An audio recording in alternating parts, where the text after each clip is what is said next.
Hello guys, good morning. So welcome back to my YouTube channel. This is Autoboy Zone. So ngayon guys, may share ako sa inyo about this temperature gauge at voltage gauge na additional accessories.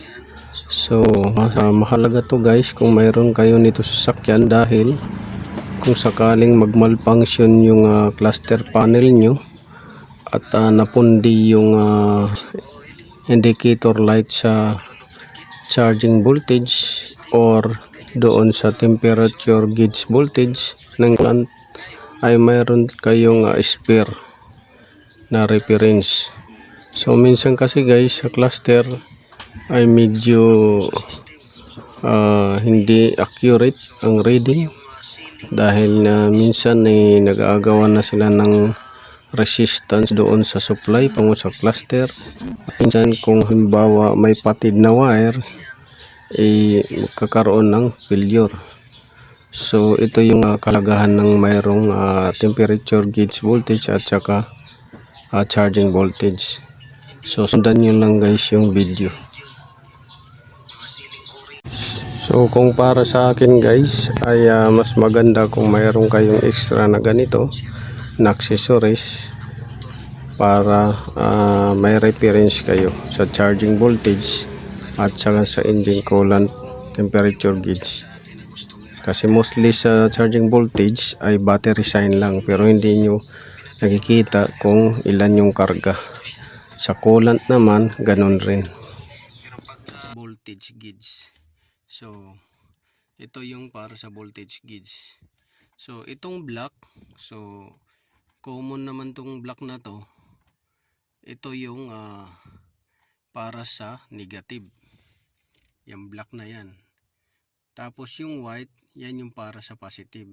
Dahil Chinese to guys, Chinese product to, mostly sa Chinese product, ang ginagamit nilang positive para sa mga accessories na mga ganito ay yung positive na itong white. Ito yung positive, yung white na yan. Yung white wire na yan, duplex kasi to guys. So yung white wire na yan, yan yung positive. Itong black na to, yan yung negative. So sa mga Chinese, yan yung positive nila, yung white. Lalo na sa mga accessories, makikita ninyo. Yan, white, positive, black, ground. So itong white na serves as positive. So hahanap lang kayo dito sa accessories na to na konektado doon sa fuse, konektado sa fuse, kukuha kayo doon ng positive. So either kung may cigarette lighter kayo dito sa baba, kagaya nito, ito siya, may cigarette lighter dito. So pag ignition on, automatic nagkakaroon niya ng power. So pwedeng diyan kayo kumuha ng positive. Tapos yung isa naman is sa body ground, itong black to. So yung puti na wire dito sa positive ng cigarette lighter, or kung saan yung gusto ninyo i-tap, basta yung pag ignition on ay mayroon na siyang papasok na power. Tapos itong ground naman, yung black, pwede kung saan mas malapit, kuha din kayo doon ng body ground, or else pwede ninyong pagsabayin to siya dito. Dalawa naman to ang ano nito, wire, negative at saka positive. Pwedeng dyan na kayo kumuha lahat. So yun, ito naman guys ay para sa temperature, engine coolant temperature. So ito para sa voltage. White serves as positive, black serves as negative. So tapos na tayo dyan. Dito naman tayo sa temperature. So makikita ninyo to guys, yung wire nya ay puro black. Yan, puro black. So puro black yung wire.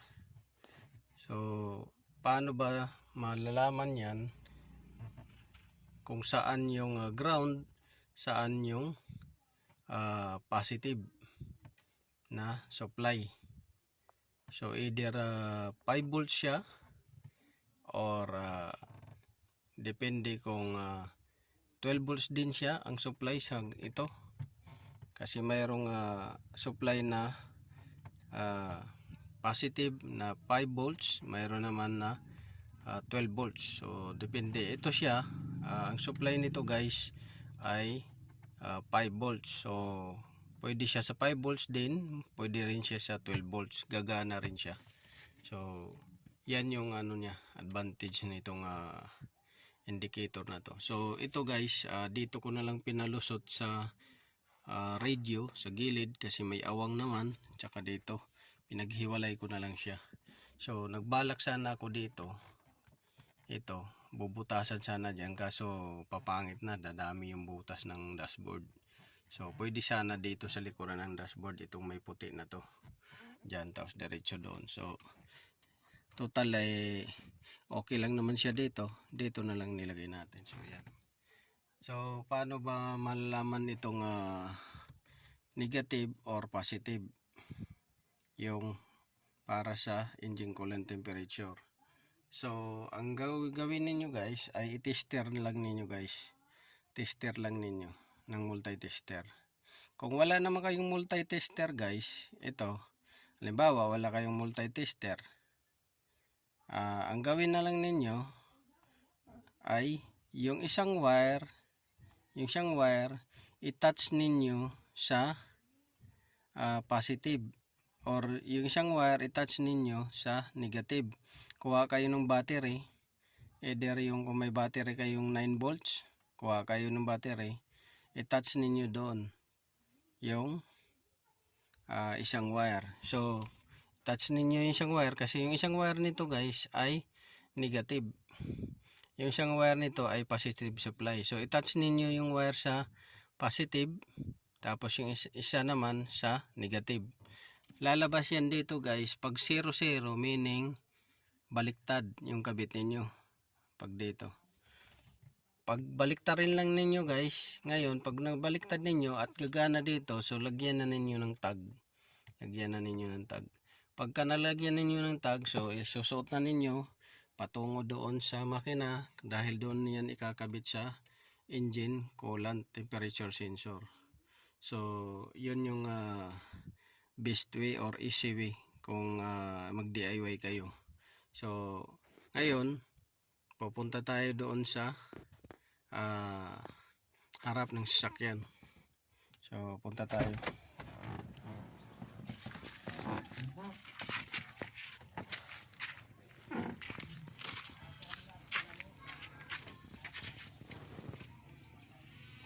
So ayan, nandoon yung, so nakikita ninyo yung sensor na yan.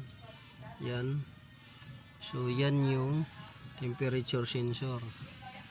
So ang gawin nyo lang yan, red brown ang kulay niyan. So itap ninyo yung isa na may tag ninyo na positive sa red, yung isa naman sa ground. Yan yung sensor yun.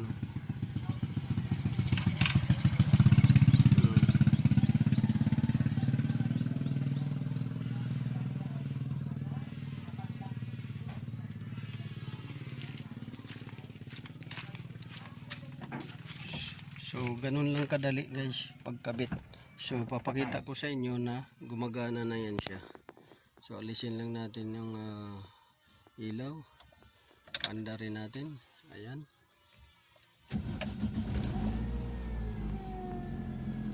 Ayan.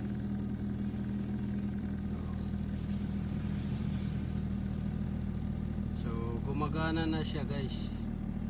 Ayan. So nagcha-charge paunti-unti, charge siya. Ayan. Nakikita ninyo. Nag-charge na siya.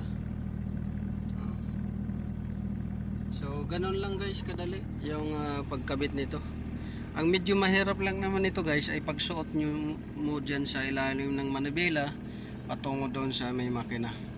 Dito madali lang to, dito ilaglag, hanap lang kayo ng awang, doon ninyo pa daanin. Ngayon kung wala namang awang, so magbubutas kayo, pero sayang naman yung dashboard ninyo, dadami yung butas. So mas maganda, best way, huwag kayo magbutas, hanap na lang kayo ng konting awang dito. Pwede rin dito sa ano na to, ventilation. So yan o, nagcha-charge na siya 13.7, tapos yung temperature 74 dahil malamig pa. So yun lang guys, sana nakakuha kayo ng konting alaman. This is Autoboyson. So sa gustong mag-DIY ng mga ganito, madali lang. So mayroon ding isang klase na ganito guys, dahil ito siya ay battery voltage at saka temperature gauge ang reading nito. Battery voltage at saka temperature, engine coolant temperature gauge. Mayroong isa nito, oil gauge naman ang dinidetect niya, oil gauge, tapos fuel, oil gauge, tapos fuel gauge. So magkasama naman siya, oil gauge saka fuel gauge. Mayroon naman hiwalay yung fuel gauge. Ang kasama ng oil gauge minsan yung ano, sa aircon temperature. So yan, so maraming pagpipilian. So maganda naman tingnan, lalagyan nyo dito tatlo, or dito ko naligay guys, kasi para hindi nakaharang dito. Ito. So yun, this is Autoboyson. Maraming salamat, God bless you all, at pakisupport ng ating YouTube channel.